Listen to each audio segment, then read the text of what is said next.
اعوذ باللہ من الشیطان الرجیم، بسم اللہ الرحمن الرحیم۔ السلام علیکم ورحمۃ اللہ وبرکاتہ۔ قصہ حدیبیہ۔ ہمارے پیارے رسول صلی اللہ علیہ وسلم کو مدینہ منورہ میں رہتے ہوئے 6 سال ہوئے کہ آپ صلی اللہ علیہ وسلم نے خواب میں دیکھا کہ آپ مکہ شریف لے گئے اور آپ نے عمرہ ادا کیا۔ چنانچہ آپ صلی اللہ علیہ وسلم نے صحابہ کے ساتھ مکہ معظمہ جا کر عمرہ کرنے کی تیاری شروع کر دی۔ مکہ کے کافروں نے کہا کہ ہم مکے میں آپ کو ہرگز نہ آنے دیں گے۔ غرض کافروں سے گفتگو کے بعد چند باتوں پر صلح ہوئی۔ ان میں یہ بات بھی تھی کہ آپ آئندہ سال آ کر عمرہ کریں اور 10 برس تک ہمارے اور آپ کے درمیان کوئی لڑائی نہ ہو اور کافروں کے دوست قبیلوں سے مسلمان نہ لڑے اور مسلمان کے دوست قبیلوں سے کافر نہ لڑے۔ وہاں 2 قبیلے تھے، ایک قبیلہ کافروں کا ساتھی تھا اور دوسرا قبیلہ مسلمانوں کا ساتھی تھا۔ اس کو صلح حدیبیہ کہتے ہیں۔ حدیبیہ ایک کنویں کا نام ہے جس مقام پر یہ صلح ہوئی تھی۔ آپ اس صلح کے بعد مدینہ طیبہ تشریف لا رہے تھے کہ راستے میں اللہ تعالیٰ نے سورہ فتح نازل کی جس میں اس صلح کو فتح قرار دیا کیونکہ یہ صلح آئندہ فتح مکہ کا سبب بنی۔ اللہ تعالیٰ فرماتے ہیں، بے شک ہم نے آپ کو ایک کھلم کھلا فتح دی۔ اسی سال اور کئی چھوٹی چھوٹی جنگیں کافروں اور یہودیوں سے ہوئی جن میں سے جنگ خیبر مشہور ہے۔ اس جگہ 7 قلعے تھے۔ یہودیوں نے سب کے دروازے بند کر دیے کہ اس میں داخل ہو کر بیٹھ گئے اور اندر سے تیر اندازی کرتے رہے۔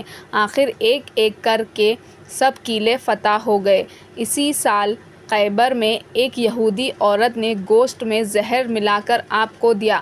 آپ صلی اللہ علیہ وسلم نے ایک لقمہ منہ میں ڈالا اور فرمایا کہ اس گوشت نے مجھ سے کہہ دیا کہ مجھ میں زہر ملا ہے۔ عمرۃ القضاء 7 ہجری 6 ہجری میں جیسا کہ صلح حدیبیہ کے ذریعے شرط ٹھہری تھی، ہمارے پیارے نبی صلی اللہ علیہ وسلم 7 ہجری میں عمرہ کے لیے مکہ معظمہ تشریف لے گئے اور اپنے ساتھ ان صحابہ کو بھی جو اس سے صلح کے وقت موجود تھے۔ اس سال چند چھوٹی چھوٹی لڑائیاں ہوئیں۔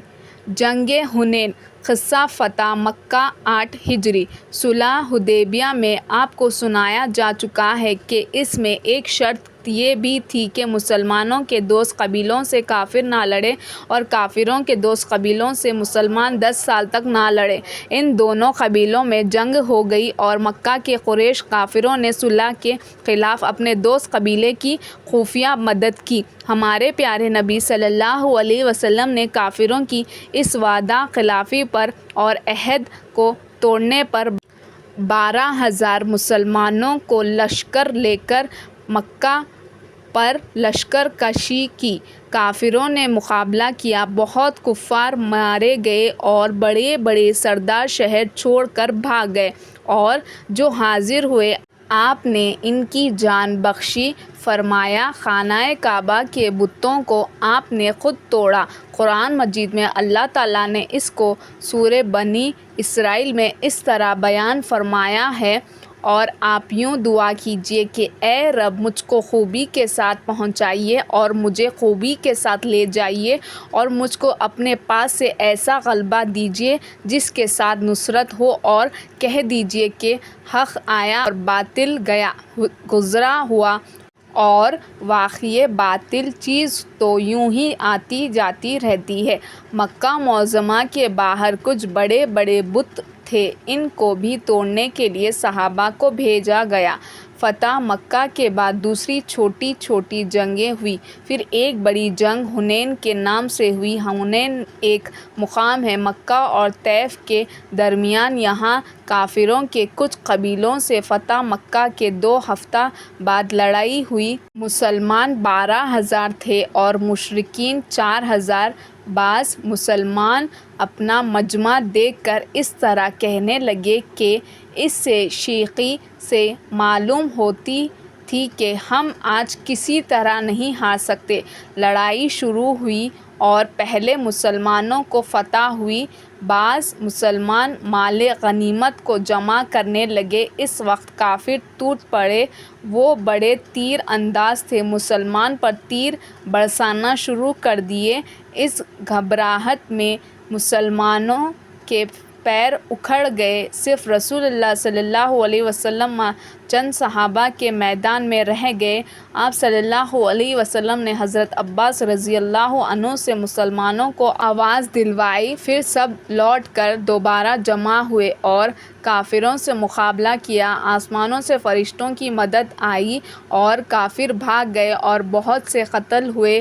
پھر ان میں سے بہت سے آپ صلی اللہ علیہ وسلم کی خدمت میں آ کر مسلمان ہوئے۔ سورہ توبہ میں اللہ تعالیٰ نے اس کو اسی طرح بیان کیا ہے اور مسلمانوں کو نصیحت کی ہے۔ اللہ تعالیٰ نے تم کو بہت موقعوں پر غلبہ دیا جب تم کو اپنے مجمع کی کثرت سے غارہ ہو گیا تھا اور حنین کے دن بھی، پھر وہ کثرت تمہارے لیے بھی کارآمد نہ ہوئی اور تم پر زمین باوجود اپنی فراخی کی تنگی کرنے لگی، پھر تم پیٹھ پھیر کر بھاگ کھڑے ہوئے۔ پھر اللہ تعالیٰ نے اپنے رسول پر اور مسلمانوں پر تسلی نازل فرمائی اور ایسے لشکر نازل فرمائے جن کو تم نے نہیں دیکھا، اور کافروں کو سزا دی، اور یہ کافروں کی سزا ہے۔ آپ نے دیکھا کہ اللہ تعالیٰ نے مسلمانوں کو کس طرح سبق دیا کہ اپنی زیادتی پر فخر نہیں کرنا چاہیے اور ہمیشہ سوچنا چاہیے کہ فتح صرف اللہ کی مدد سے ہوگی۔ کام ہو تب بھی اور زیادہ ہو جب بھی اللہ پر بھروسہ رکھنا چاہیے۔ یہ سبق اسی لیے بھی دیا ہوگا کہ آئندہ بھی مسلمان اس بات کو یاد رکھے۔ اللہ پاک ہم سب کو اپنے اوپر بھروسہ رکھنے کی توفیق عطا فرمائے، آمین۔ غزوہ حنین کے بعد کچھ اور چھوٹی چھوٹی لڑائیاں ہوئی اور یہ سال ختم ہو گیا۔